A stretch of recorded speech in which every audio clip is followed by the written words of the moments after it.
Donald Trump n'est pas encore à la Maison-Blanche que déjà certaines dissensions surgissent au sein de sa coalition, entre ses soutiens issus de la tech, comme Elon Musk, et certaines figures conservatrices aux positions ardemment anti-immigration. Au centre du débat, la question des visas H-1B. Ils permettent aux entreprises de faire venir aux États-Unis des travailleurs étrangers dotés de qualifications spécifiques. Le sésame est très utilisé par la Silicon Valley, et Elon Musk, natif d'Afrique du Sud, et qui avait obtenu ce visa, est un fervent défenseur de la possibilité d'avoir recours à de la main-d'œuvre étrangère qualifiée. L'homme le plus riche du monde, devenu un proche allié et soutien financier de Donald Trump, a affirmé jeudi sur sa plateforme X que amener via l'immigration légale le top 0,1% des talents en ingénierie est essentiel pour que l'Amérique continue de gagner sur la scène internationale. Le milliardaire Vivek Ramaswamy, nommé par Donald Trump aux côtés d'Elon Musk à la tête d'une commission devant s'abraire dans les dépenses de l'État, a également défendu le recours à des travailleurs étrangers.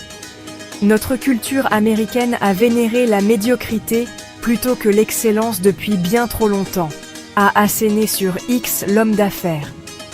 Une culture qui célèbre la reine du bal de fin d'année au lycée plutôt que le champion des Olympiades de maths, ou l'athlète plutôt que le major de promo, ne produira pas les meilleurs ingénieurs, a-t-il ajouté. Sans changement radical, nous allons nous faire botter le cul par la Chine, a estimé encore l'ancien candidat aux primaires républicaines pour la présidentielle. Des déclarations qui ont indigné certaines figures conservatrices, accusant les deux milliardaires de minimiser les accomplissements technologiques réalisés aux États-Unis. L'ultra-conservateur Stephen Miller, prochain directeur adjoint de cabinet de Donald Trump à la Maison-Blanche, a posté sur X un discours de 2020 du dirigeant républicain dans lequel il s'émerveille de la culture américaine qui a maîtrisé l'électricité, fissionné l'atome, donné au monde le téléphone et Internet.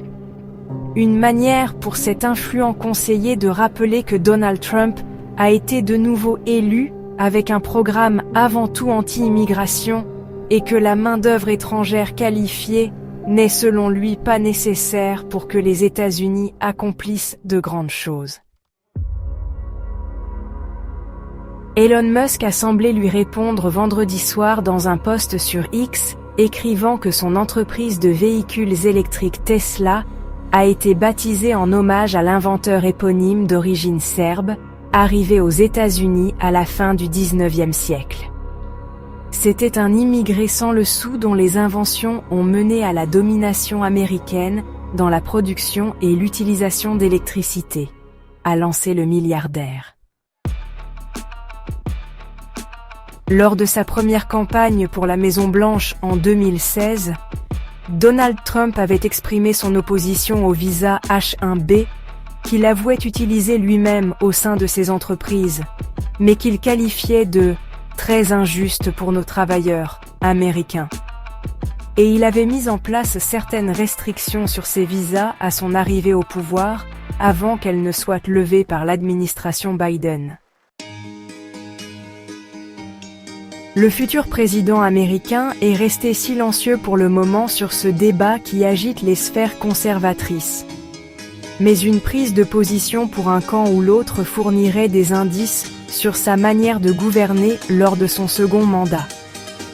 Et sur quelles factions il compte le plus s'appuyer. Pour certains fidèles de longue date, la Silicon Valley s'est déjà insérée trop profondément dans les sphères trumpistes. Nous avons accueilli les gars de la tech quand ils sont arrivés en courant vers nous. Nous ne leur avons pas demandé de concevoir une politique migratoire, a persiflé Matt Gaetz, ex-élu au Congrès et choisi un temps par Donald Trump comme futur procureur général avant de devoir renoncer. Quand Elon Musk a torpillé presque à lui seul, avant Noël, un accord budgétaire au Congrès visant à éviter une paralysie de l'État fédéral, certains démocrates ont ironisé sur un « président Musk », auprès duquel Donald Trump serait finalement réduit à un rôle de spectateur. Merci de nous avoir suivis et à la prochaine.